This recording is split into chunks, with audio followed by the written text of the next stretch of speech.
RRB, l'invité du matin.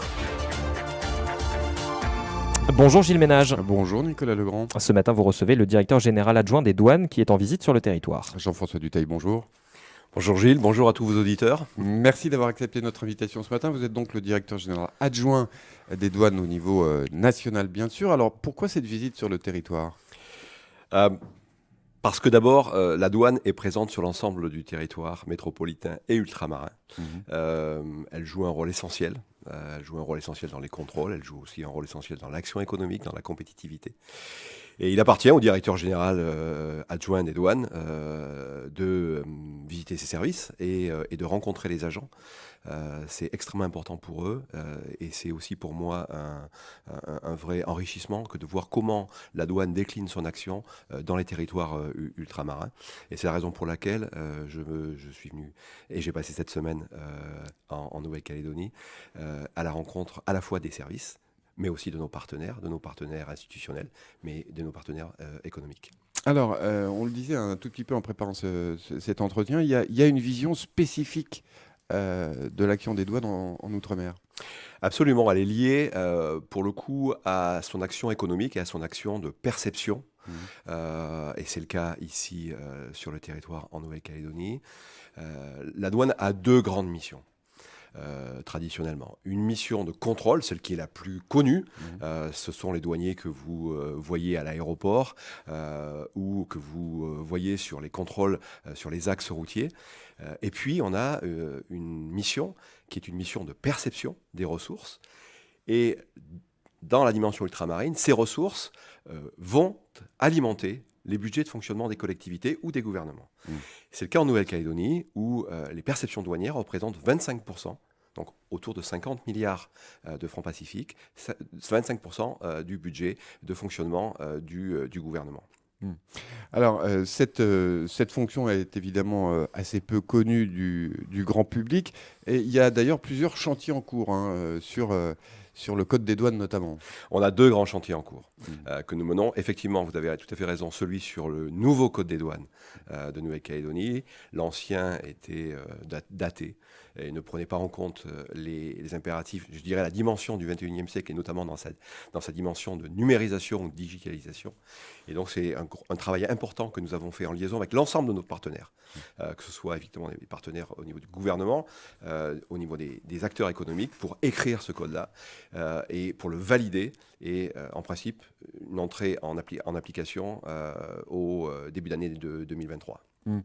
Alors, Jean-François Dutheil, vous n'êtes pas venu seul en Nouvelle-Calédonie, puisqu'il y a également un détachement de l'École nationale des brigades des douanes qui est situé à La Rochelle et qui est venu pour dispenser une formation, c'est bien ça ?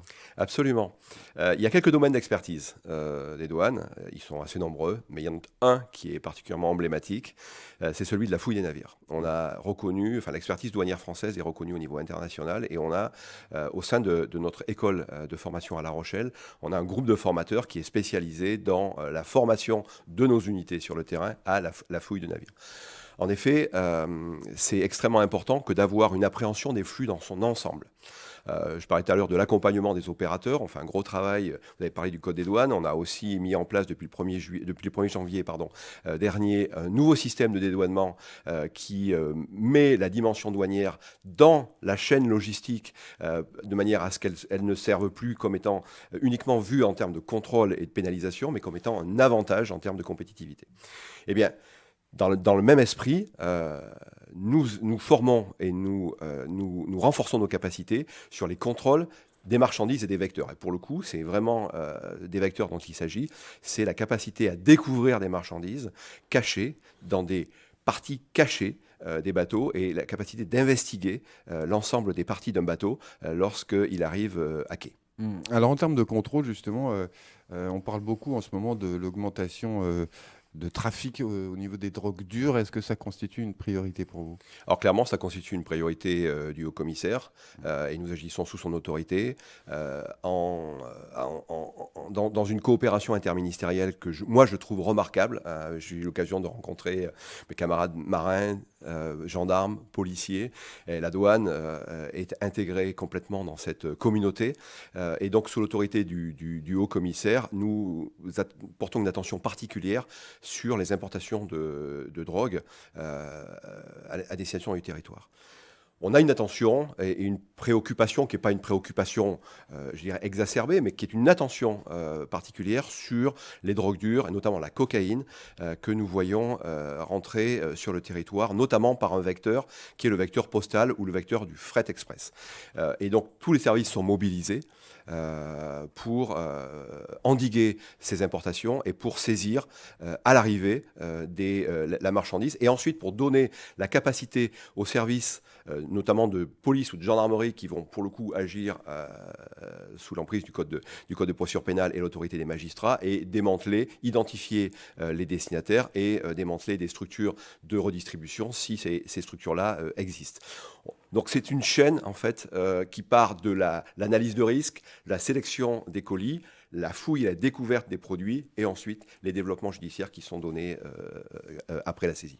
Est-ce qu'il y a une crainte particulière sur un tel ou tel type de drogue? À partir de quel moment vous dites là, ça ne relève plus de l'amateurisme, il y a quelque chose qui ressemble à un marché? C'est juste la mise en concordance des quantités qui sont peut-être modestes au regard d'autres saisies qui peuvent être dans l'Hexagone ou dans la zone Caraïbes que je connais mieux, mais c'est rapporté à l'augmentation des saisies d'une année sur l'autre. Et ça, pour le coup, on est très très attentif aux variations, à la fois sur le nombre de saisies et les quantités saisies. Ça, ce sont des témoins qui doivent nous alerter sur une augmentation de la consommation ou de la distribution de drogue dure. Mais ça, c'est des éléments qui sont partagés avec l'ensemble des services et qui nous permettent de mieux cibler notre action, justement pour le coup, la douane retrouve, ou alors elle n'a jamais perdu, mais elle est complètement dans son rôle de contrôle des marchandises à l'entrée du territoire et de protection du territoire et de protection de nos concitoyens. À ce titre, est-ce que les moyens de la douane sont suffisants en termes justement de moyens de recherche, de moyens d'investigation, de moyens de contrôle? Alors, pour des raisons de confidentialité, vous imaginez bien que je ne vais pas rentrer dans le détail. Mais oui, nous avons un certain nombre de prévisions, de dotation de nos équipes de moyens supplémentaires. On va assister tout à l'heure, d'ailleurs, la presse va pouvoir assister à une démonstration de fouilles de navires. Ça fait partie de la pédagogie que vous mettez en œuvre, c'est prévenir pour dire attention, on est là, et le faire savoir? C'est aussi ça. C'est le fait d'habituer les transporteurs à ce que les douanes puissent, montent sur les bateaux. Pour le coup, c'est les bateaux, mais ça peut être tout vecteur confondu, soient présentes et interviennent sur les moyens de transport. Et c'est en anticipation, effectivement, un moyen de prévention. Pour ceux qui pourraient avoir des tentations ou des velléités, c'est juste de dire je ne vais peut-être pas prendre ce risque-là parce que les douaniers seront à l'arrivée. Mais aussi, clairement, ça valide nos hypothèses de travail, notamment lorsque nous évoquions l'analyse de risque. Ça valide nos hypothèses de travail derrière sur les actions qui sont faites concrètement sur les moyens. Est-ce qu'on peut dire qu'il y a une particularité de l'action des douanes en Outre-mer?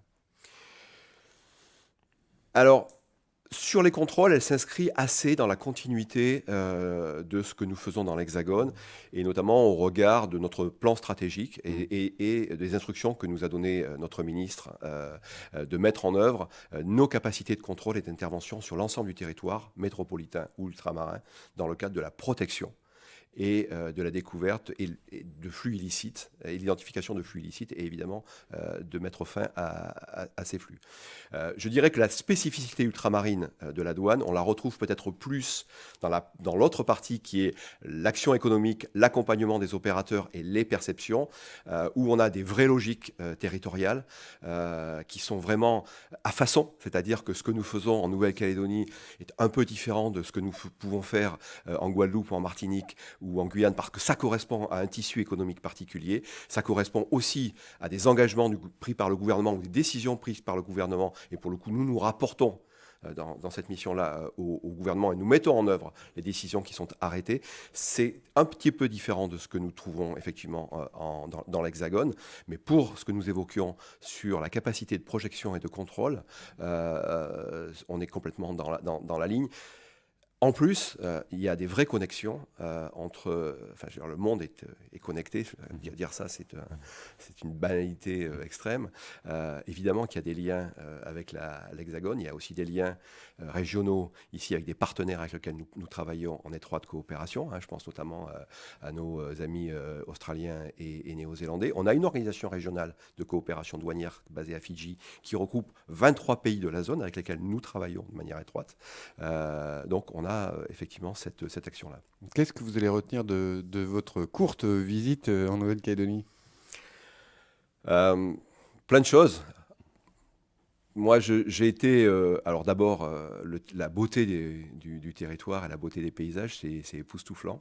On a beau... Enfin, j'ai pas mal voyagé dans ma carrière. Mais clairement, la Nouvelle-Calédonie, le territoire est d'une beauté magnifique. La chaleur aussi de ses habitants, l'ouverture, le sourire, le fait qu'on se sente chez soi immédiatement. Et ça, c'est assez remarquable. Et donc, j'ai vraiment été impressionné par ça. Jean-François Dutheil, directeur général adjoint de la direction des douanes au plan national. Merci d'avoir accepté notre invitation ce matin. Merci beaucoup, Gilles.